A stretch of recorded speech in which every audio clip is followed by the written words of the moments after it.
කතා කරමු මේ වීඩියෝ එකෙන් ද්‍රව ගැන. එහෙමත් නැත්නම් ලික්විඩ් වල ගණන් මිනුම් කියන්නේ කොහොමද කියලා.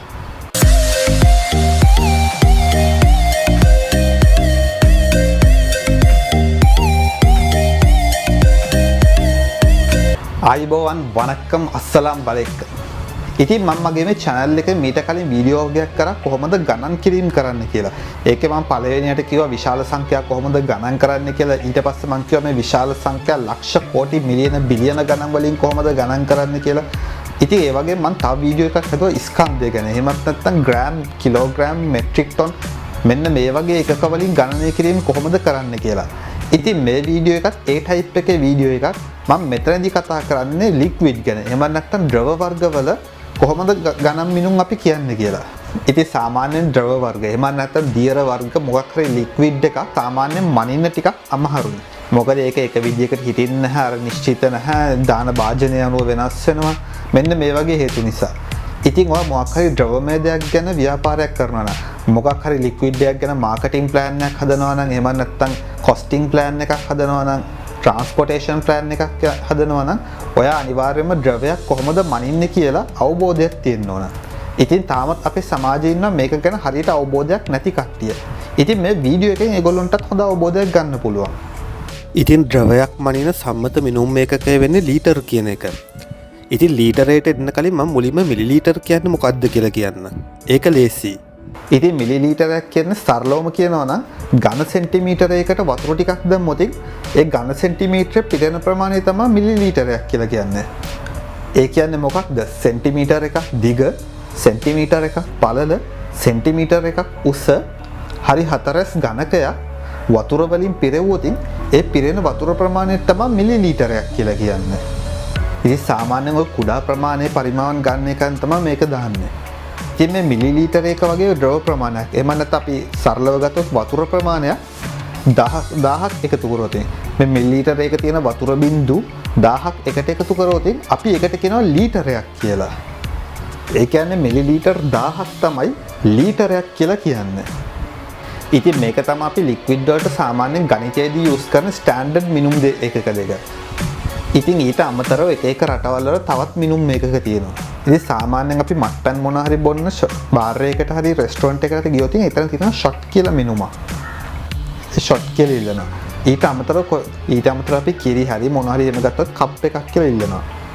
ඉතින් ඊට අමතරව අපි ලේ දන් දෙනවා නම් එහෙම නැත්නම් කාට හරි ලේ දෙන්න ඕන වුණා නම් අපි එතනදී භාවිත කරන්නේ ලේ පයින්ට් එකක් කියලා. එතන මිනුම වෙන්නේ පයින්ට් කියන එක. ඉතින් සමහර තැන්වල ඔයගොල්ලෝ දැකලා තියෙන වයින් වල වගේ නම් කියනවා ගැලුමක් කියලා. ඉතින් ඒ වගේම ඔයගොල්ලන්ට හම්බ වෙලා ඇති මොන හරි මත්පැන් හරි පොල් තෙල් හරි ටිනර් ඒ වගේ දේවල් අපි සාමාන්‍ය බෝතල් කියලා විකුණනවා.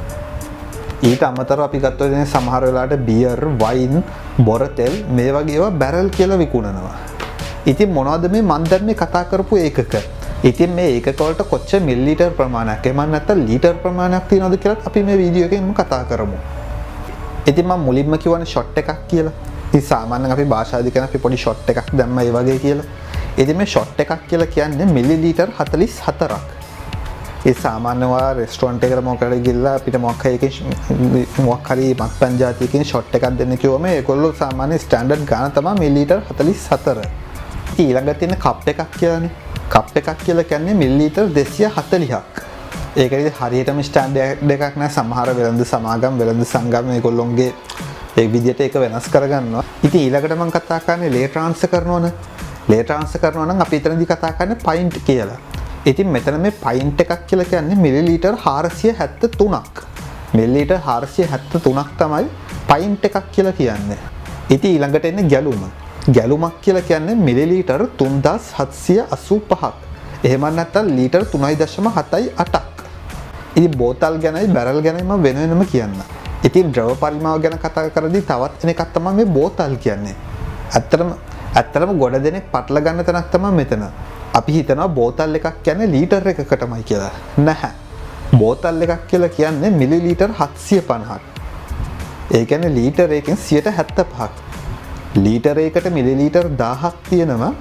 බෝතල් එකකට තියෙන්නේ මිලිලීටර් 750යි.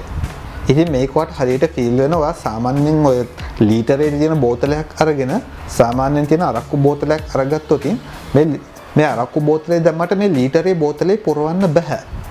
මොකද ලංකාවේ නම් සාමාන්‍ය බෝතල් කියලා විකුණන්නේ මිලිලීටර් 750. ඉතින් බාගේ බෝතලයක් කියන්නේ මිලිලීටර් 750 දෙකෙන් බෙදපුවම එන්නේ මිලිලීටර් 375. කාලේ බෝතලේ කියන්නේ මිලිලීටර් 750 හතරෙන් බෙදපුවම එන මිලිලීටර් 187.5ක් වගේ. මේක තමයි බෝතල් වල තියෙන මිනුම. ඉතින් ඒ වගේ මම ඔයගොල්ලන්ට කියන්නේ බැරල් එකක් කියලා. මේ බැරල් එකකට ස්ටෑන්ඩඩ් ලීටර් ගණක් නැහැ. නමුත් සාමාන්‍යයෙන් බියර් බැරල් එකක් තියෙනවා. බියර් ප්‍රවාහනය කරද්දී ලොකු අර ඕක් ලී බැරල් වල දාලා යන්නේ. ඉතින් මේ වගේ බැරල් එකක් කියන්නේ ලීටර් 117ක්. ඉතින් ඒක බැරල් වල සයිසස් සමෝ ටිකක් වෙනස් වෙනවා. සමහර බැරල් තියෙනවා නිකන් අර බිත්තිය ටිකක් ඝනකමට හදන්න ඕනේ. ඉතින් ඒ වගේ වල ටිකක් ඒක වෙනස් වෙනවා. ඉතින් බැරල් ගැන කතා කරොත් ඊළඟට තියෙන වටිනාම බැරල් එකම තමයි බොරතෙල් බැරල් එකක් කියන්නේ. ඔයගොල්ලෝ ඔන්තර නිවුස් වල අහලා තියෙන ලෝක වෙළඳපොලේ බොරතෙල් බැරල් එක මිල මෙච්චරකින් වැඩි වෙනවා මෙච්චරක් වෙනවා මේ වගේ කියලා. හැබැයි ඔයගොල්ලෝ දන්නවද බොරතෙල් බැරල් එකක් කියන්නේ කොච්චර ප්‍රමාණයක්ද කියලා? ඉතින් බොරතෙල් බැරල් එකක් කියලා කියන්නේ ආසන්න වශයෙන් ලීටර් 159ක් 160ක් වගේ ප්‍රමාණයක්. සාමාන්‍ය බොරතෙල් ලීටර් 159ක් වගේ ප්‍රමාණය තමයි මේ බොරතෙල් බැරල් එකක් කියලා ප්‍රයිස් කරන්නේ. ඉතින් ඒ වගේම ඔයගොල්ලෝ දැනගන්න ඕන ද්‍රව පරිමාව ගණනය කරන්න තියෙන තවත් ප්‍රධානම දෙයක්. ඒ මොකක්ද? ජල ඒකක. ඔයගොල්ලෝගේ ගෙදරට එන වතුර බිල ඔයගොල්ලොන්ට ඕනතර වතුර බිල ඇවිල්ලා ඇති ඒකකේ තියෙන්නේ ඒකක කියලා. හැබැයි ඔයගොල්ලෝ දන්නවද මොකක්ද මේ ඒකක කියලා මෙතන අයිඩියා කරන්න කියලා? මෙතන ජල ඒකකයක් කියලා සටහන් කරන්නේ ඝන මීටරයක තියෙන වතුර. ඔයා හිතන්න ඔයගොල්ලෝගේ ගෙදර තියෙන මීටරයක් දිග, මීටරයක් පළල, මීටරයක් උස ටැංකියක් කියලා. මේ ටැංකිය පිරෙන්නවට කොච්චර වතුර ප්‍රමාණයක් දාන්න ඕනද? අන්න ඒ ප්‍රමාණය දැම්මම තමයි ඔයගොල්ලෝගේ ගෙදර එක ඒකකයක් කැරකෙන්නේ. ඒ කියන්නේ කීයද? ලීටර් වලින් ගත්තොත් 100 වැඩි කිරීම 100 වැඩි කිරීම 100.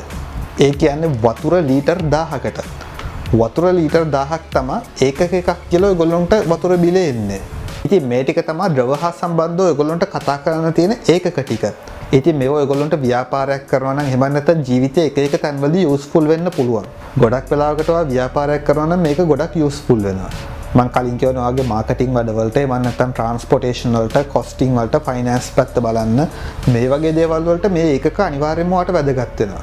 ඉතින් මම වීඩියෝ එකේ මුලින් කිව්වා වගේම මේ වගේ මම ගණනය කරන දේවල් ගැන එහෙම නැත්නම් ගණනය කරන විදි ගැන සංඛ්‍යා ගණන් කිරීම ගැන මේ විදිහේ පරිවර්තනය කරන ඒවා ගැන වීඩියෝස් කීපයක් මම මගේ channel එකේ කරලා තියෙනවා.